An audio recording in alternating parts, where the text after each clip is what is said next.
But we want to open it up now. We have until 12. Yeah? Okay.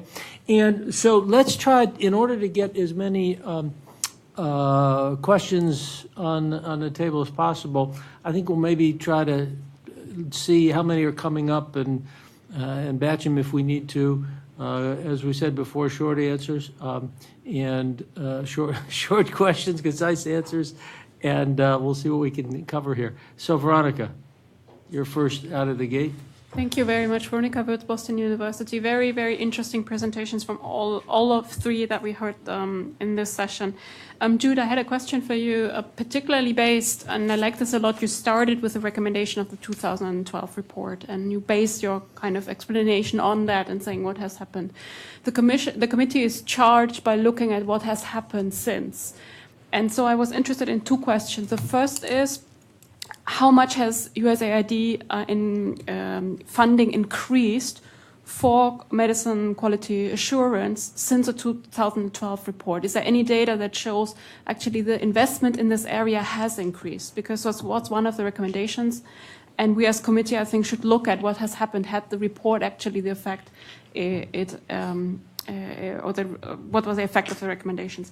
And then the second question is related to the obstacles of evaluating the effectiveness of the donor aid.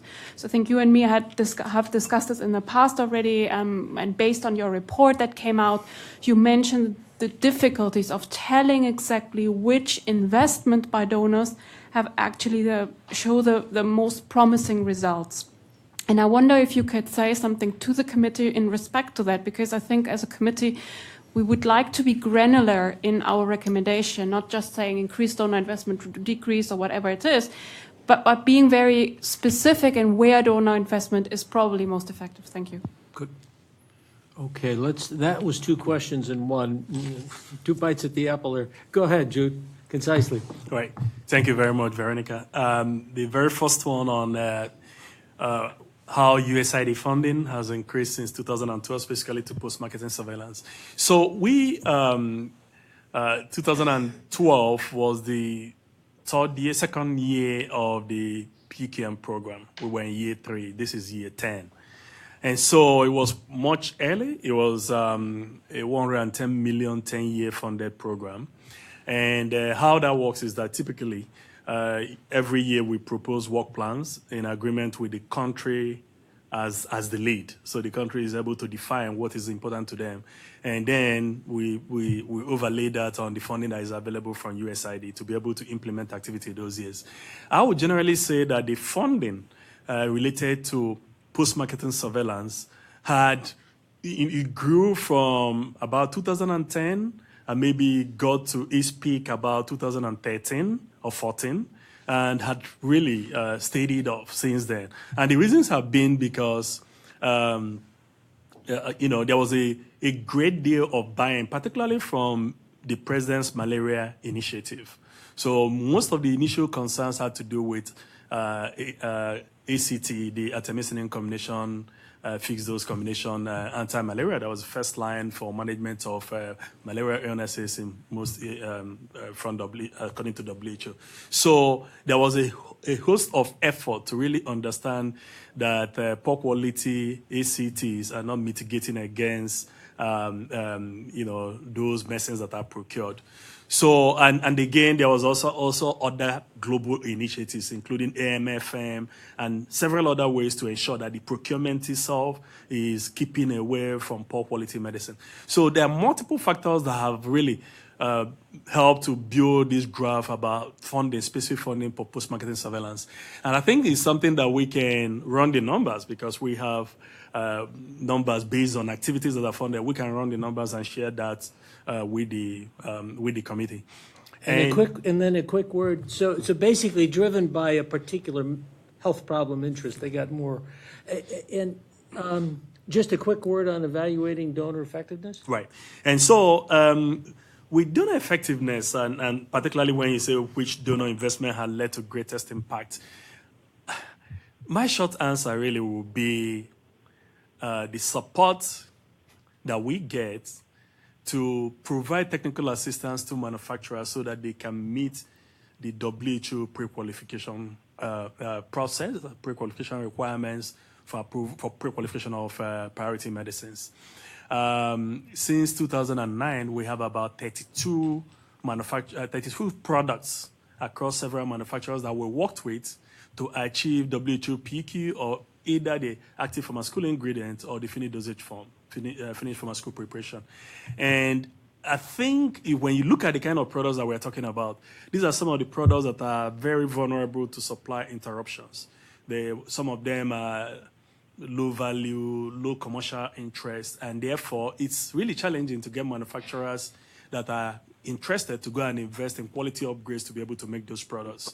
And because WHO is playing such a huge role through the PQ program, as well as instances much earlier in terms of capacity building, that had been very well complemented with the work that we've been doing. Much earlier, we established a memorandum of understanding with WHO PQ, and that enabled most of these successes we've seen.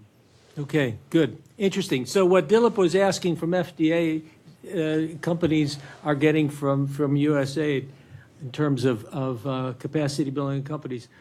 So let's get a question from Lister and a question from Raymond and hear that, and then we'll come to Elizabeth. Okay, quick question. One of the things that the committee is going to be looking at is how do we build regulatory capacity in informal markets. And I was very curious to understand, both from the private sector perspective, from you, Nuri, from a competent authority, and also, your perspective coming from USP, what has worked, or what lessons are there, or what challenges do you see for improving regulatory capacity in the informal sector? Okay, and Raymond? Thank you, Chair. I understand that food nutrition risk is not an area given the appropriate attention in low-income countries. I just wanted to know from Nuri, how is this problem is addressed? Is it through developing regulations, or providing information and education to the public, or both? As I understand that there are some of the nutritional problems could arise, it's not because the problem is inherent in the food, but preparation method can make it riskier to the consumer. For example, when you subject vegetable oils to deep frying, there are transformations which bring substances which are injurious to the health of the consumer, for example, trans fatty acids. So my question was whether you address through regulation or provision of education and information. Thank you. Okay, let's start with Nuri. Yeah. Well, I will start with the question of informal market that Listra made. For us, now in the countryside, in some areas, informal market is an issue because they are in the process to obtain the sanitary authorization, and finally they couldn't obtain. And then this is a program of this administration in order to increase and to help this informal market, especially in the countryside. We have for cheese producers. Goat cheese mainly is an issue. And we had already made some survey about which is the real problem.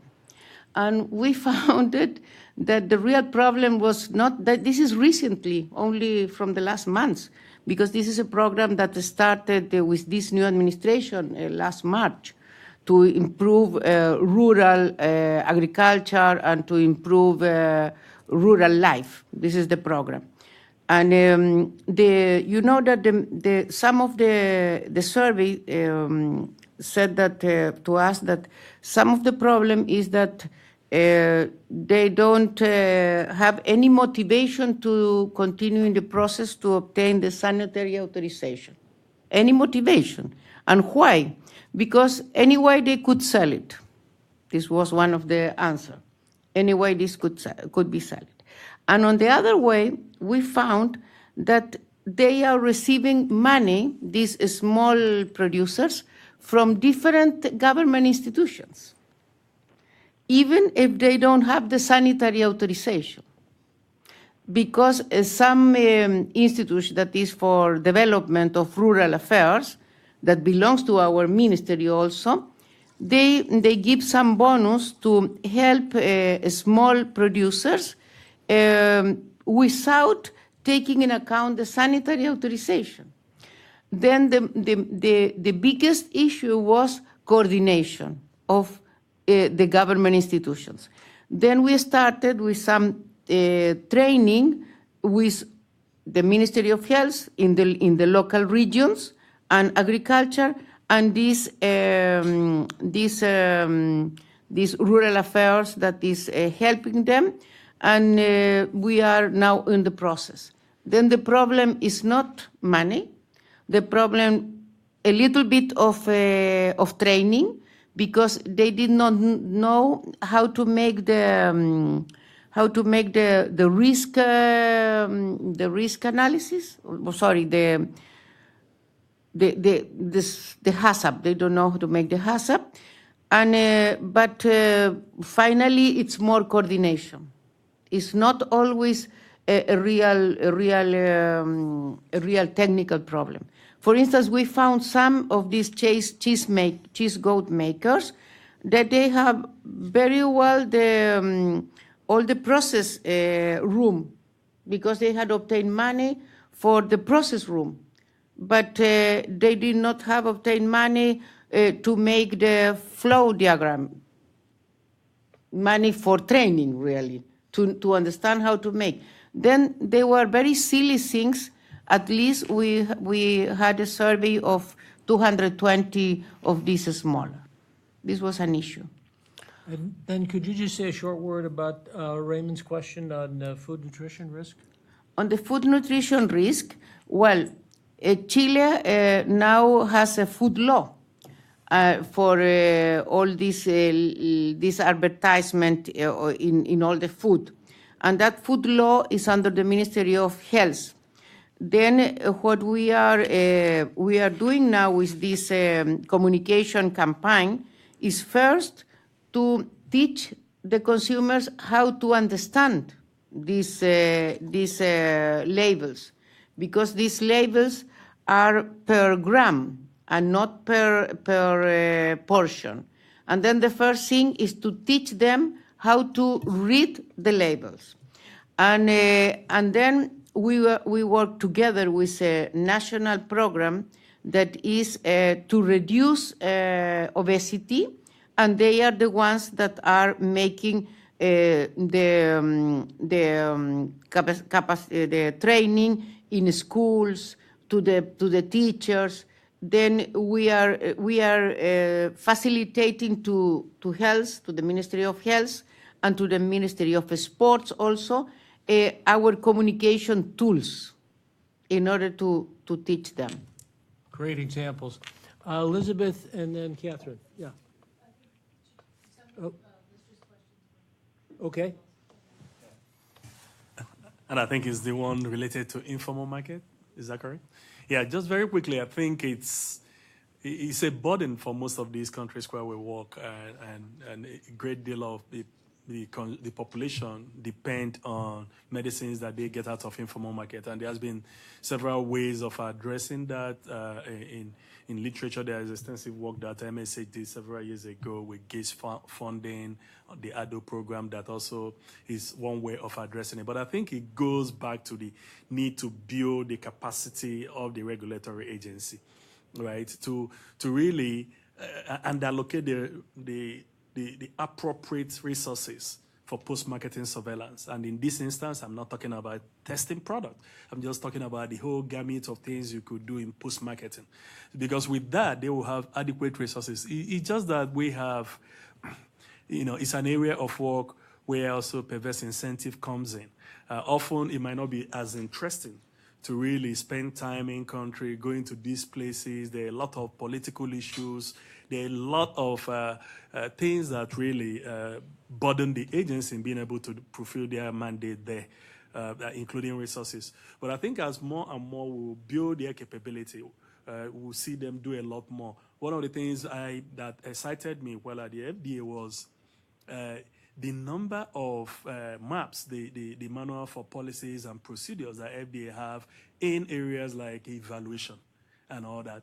In most of these low and middle income countries, once you leave the laboratory, people begin to be a little bit less concerned about SOPs. And Google, you might attest to this. So SOPs is seen only for the laboratory. Once you go to the review and evaluation department, so they have the guidelines, quite all right, but the SOPs, like the US FDA maps, are hardly ever there. So we need things like that to build the capacity and channel the necessary resources so that countries can survey the informal market as well. Okay, Elizabeth.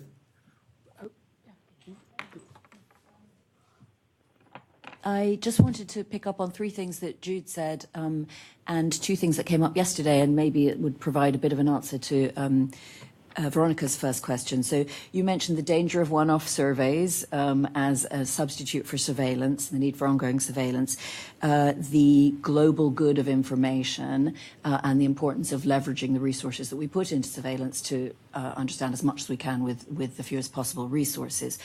Yesterday we had a question, I think came from Listra, about, so I think one of the things that the committee is trying to do is understand how technology can help with it provides challenges and potential solutions to improving regulatory strengthening. And someone mentioned the possibility of big data approaches. And all of this comes back to the public good of information.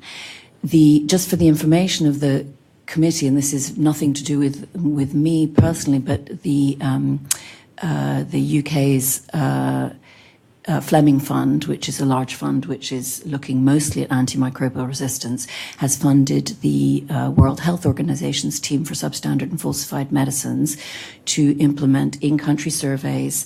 They're doing quite a robust surveillance strategy with quite good sampling strategies using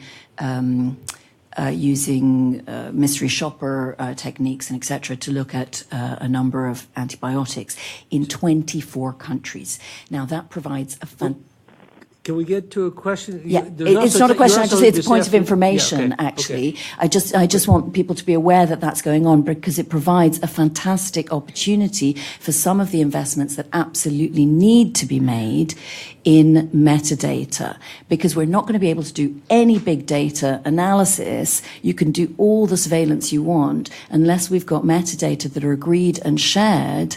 That big data analysis isn't going to be possible. And right now, nobody is thinking about that. The FDA funds CDISC in various ways, but not for these sorts of issues. So that's something perhaps to put on the table as an option for support in the future. And we do have a session this afternoon on product quality in local markets. Catherine, and then I'll let Nuri respond, and then... Thank you. I have three quick questions for Nuri. When you and your colleagues in Chile were originally conceptualizing the Food Safety and Quality Agency, was there a model that you had in mind? So that's question number one. Question number two is, are you aware of other countries that have attempted a similar agency coordinating food safety activities across multiple ministries, departments? I'm aware of Ireland, but there may be others. And then the third question is, what is the nature of the agreements that you have with all of these agencies? Are they contracts for services that are being provided in food safety, monitoring, surveillance, enforcement activities, regulatory development? Are they cooperative agreements that define the spheres in which you're working? What's the nature of those agreements and working arrangements? Yes, thank you, Catherine. The last question, you made contract agreements with the Ministry of Health, with the others. Well, it's really not needed to have an agreement because I report to a Council of Ministers. Then all these priorities, they have to approve it. the Council of Ministers. I am an executive secretary. Then we propose, what we propose is, because in our governance is the Council of Ministers, and then we have at the technical political level, just the one that are below the under minister, the technical person of each of these government services. And then depending, for instance, we have some such a called national integrated programs. And for instance, we have the biological hazard integrated program. It's all what is related with biological. Then we have the chemical hazard groups. And then these people that are the technical, political technical there, they are the ones that we make the prioritization. I need to propose them to the Council of Ministers. Are they approved? If they approve it, it's a mandate for everyone. But we found also something that is risky, that we now are starting to, we are continuing to, that also in some cases we have done under, we call resolution, some internal resolution or some internal regulation of some of each services. But if it's needed, some agreements must be signed by the president. We found, for instance, that the National Committee of Codex, in order that everybody could respond, could be responsible, really, was needed under the executive. Then depends on the case. It's needed to be very careful. Just your question is wonderful, because it's needed to be very careful, because in some cases could be that change the director of the Public Health Institute, for instance, or the director of the Livestock and Agriculture, and then nobody knows. No, we need to be careful in that. For instance, the rapid alert system was under a Supreme Decree. Codex also was under Supreme Decree.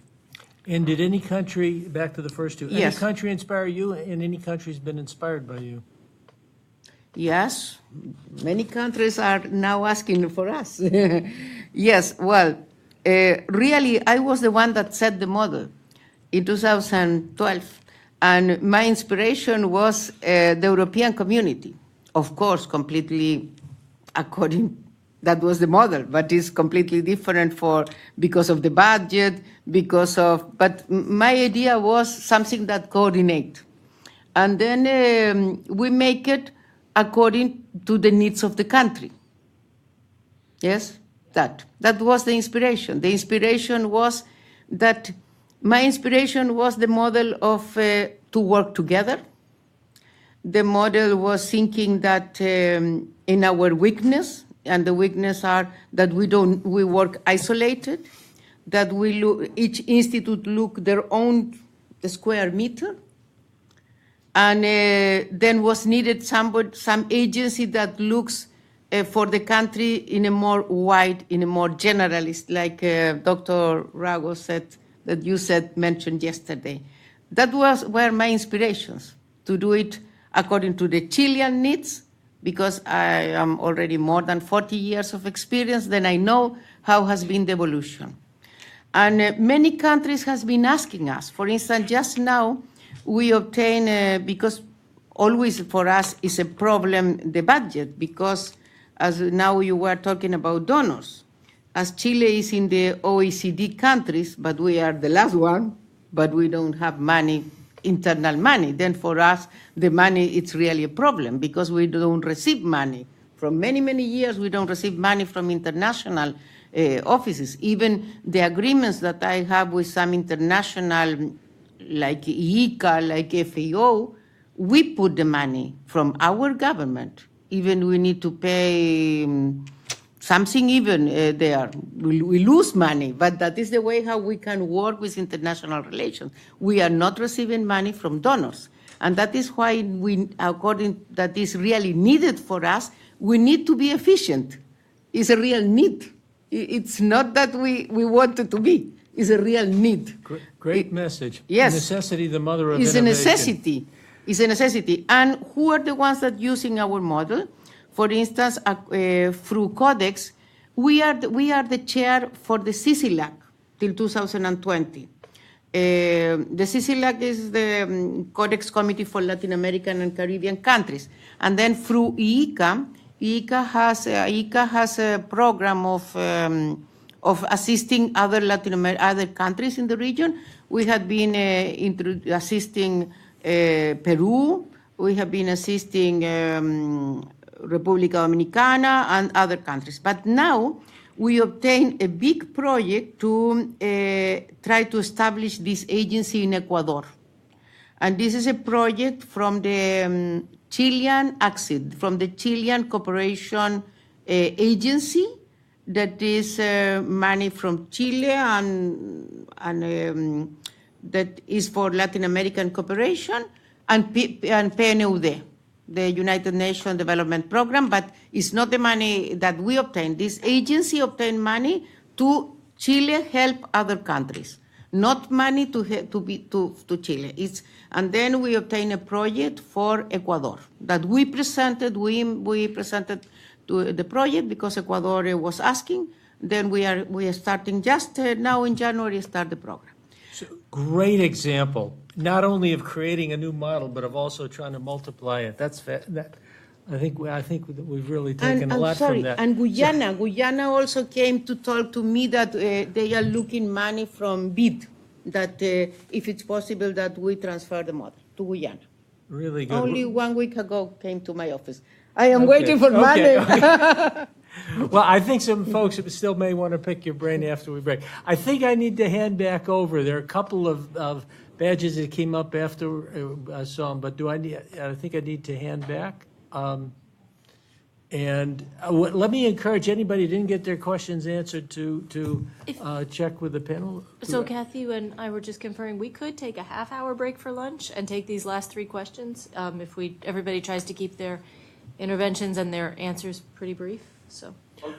And by the way, I realize what I thought was, I'm not sure, art or something is actually name tag. Make sure that I see the name, because I for sure I missed Prashad's because I thought it was part of the mic. So it's just okay. Let's get all 3 of the questions on the table, and then good. Okay. Okay, actually, I wanted to expand more on Nuri's last response because I was very curious to other countries picking up your lessons learned, but I want to take it to the technology and innovation effects, how that's going to expand, because it's one of the things where task force is looking at the opportunities regulators are faced and how technology and innovation affects that work. I'm interested specifically in regional efforts and what type of innovations or technology data sharing efforts are starting up in Latin America, because I think we all know that if you have a disease outbreak in one country, it's possibly going to happen in another one. So if you could talk more about that data sharing efforts that have started or in the process or just being discussed. Okay, Prashad? So one on data sharing and innovation, yeah? Prashad? I have 2 questions. One is for Jude. So given that it has been almost just over 10 years of PQM doing the surveys, are there countries which are now asking PQM to use the tools and sampling and other global public goods that you've developed and use it using their own team, staff, and resources, or is it still largely a USAID-funded survey effort? So that's a question to Jude. The second question is to Dilip Shah. I think Nuri mentioned earlier that it is easier to incentivize export-oriented manufacturers, but that doesn't always translate into improvements in quality for domestic manufacturers who only serve the domestic market. That remains a harder portion. So Dilip, the work that you described, is it focused on IPA members who are larger generic firms who export to Europe and United States, or does it also include very small, the longer tail of the distribution of companies also? Thank you. Okay. Kenneth, just sec, Dilip. We're getting the last questions on the table. Go ahead. Thank you, Jono. One question for Nuri and one for Jude. I first heard in APEC Food Safety Coordination Forum, the principle of co-regulation. Is this something acceptable, and what progress has been made for co-regulation of food products with industry? And for Jude, I'm interested with this post-marketing surveillance project. Is there a methodology to capture off-label use of pharmaceutical product? And also on that note, of some interest to FDA work, is how do you regulate the food acting as pharmaceutical, this new system called nutraceutical, and market claims? I'd appreciate to hear your thoughts on it. Thank you. Okay, so I think we'll go by person. So let me, and Dilip, let me start with you. So we have, as long as we have you on the line, on the question of incentivizing export producers versus the domestic market.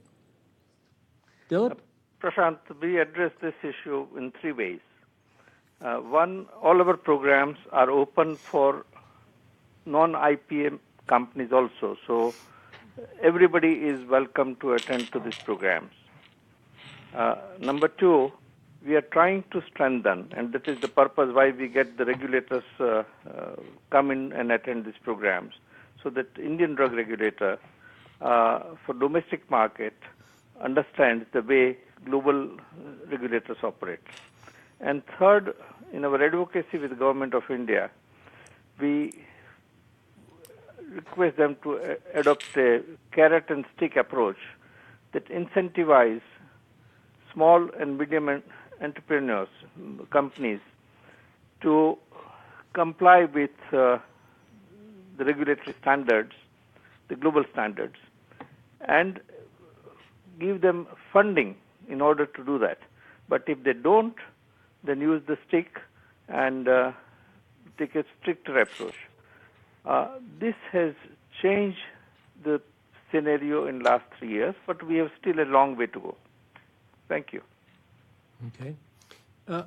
Jude, I think, Jude, thank you, Dilip. Jude, I think you've got three on the data sharing, the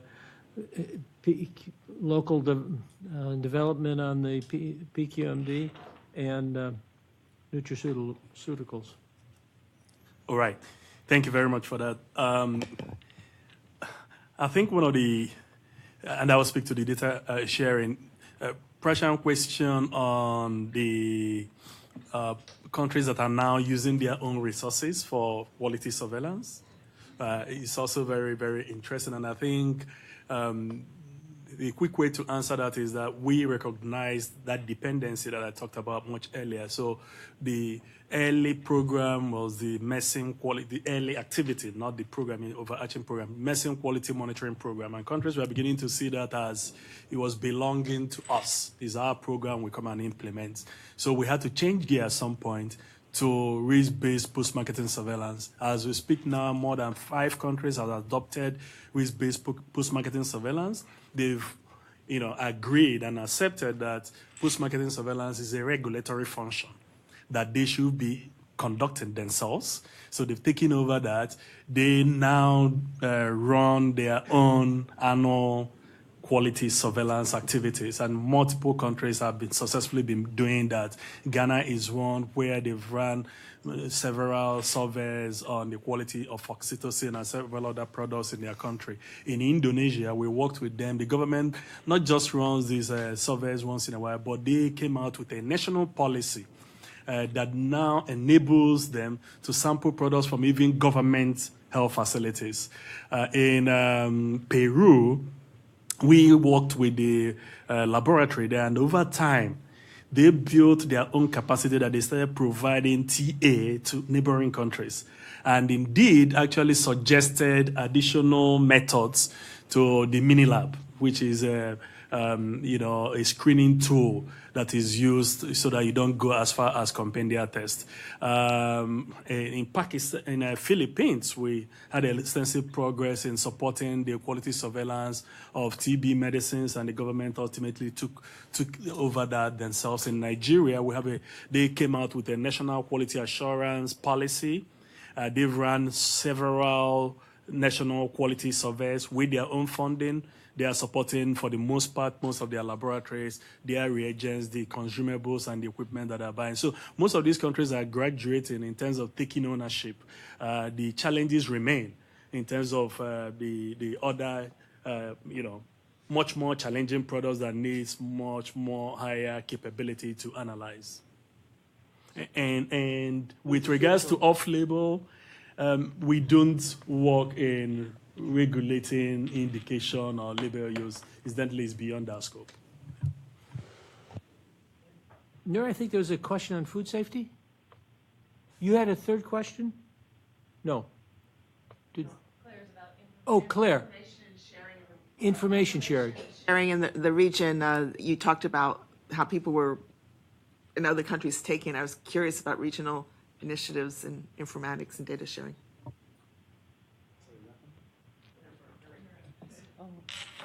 I did not understand very well. Can you put the question again?